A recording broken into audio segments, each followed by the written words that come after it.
Good morning. आज आपण बनवणार आहोत मटकीची मिसळ. आता हे छान असे मटकीला मोड आलेले आहेत. याला आपण स्वच्छ असे धुणार आहोत आणि उकळी पाण्यात घेणार आहोत. त्यामध्ये आपण हे कांदा, कोथिंबीर, टोमॅटो, खोबरं, अद्रक, लसूण याचं वाटण करून भाजून घ्यायचं आपल्याला आणि वाटण करून घ्यायचं आहे.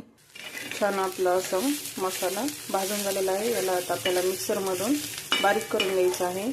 इकडे मी पाणी उकळायला ठेवलं आहे. यामध्ये आपल्याला घालायचं आहे थोडंसं मीठ, थोडीशी हळद आणि यामध्ये घालायची आहे आपल्याला मटकी. याला एक कुकरची शिट्टी घ्यायची आहे.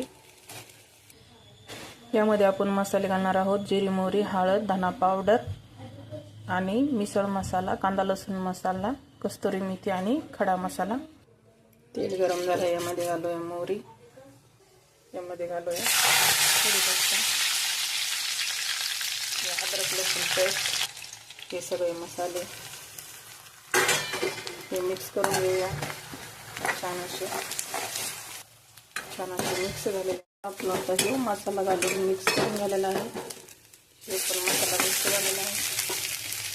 हा मसाला आपण याच्यामध्ये घालणार आहे. यामध्ये घालूया एक शिट्टी घेतली ती आपण मटकीला, हे घालूया. ही झाली आहे आपली छान अशी मिसळ तयार. यामध्ये उकळी आलेली आहे. यामध्ये घालूया थोडीशी अशी छान कोथिंबीर.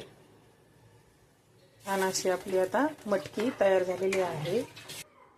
छान अशी आपली आता मिसळ तयार झालेली आहे. अशा छान छान रेसिपींसाठी लाईक करा, फॉलो करा. थँक्यू.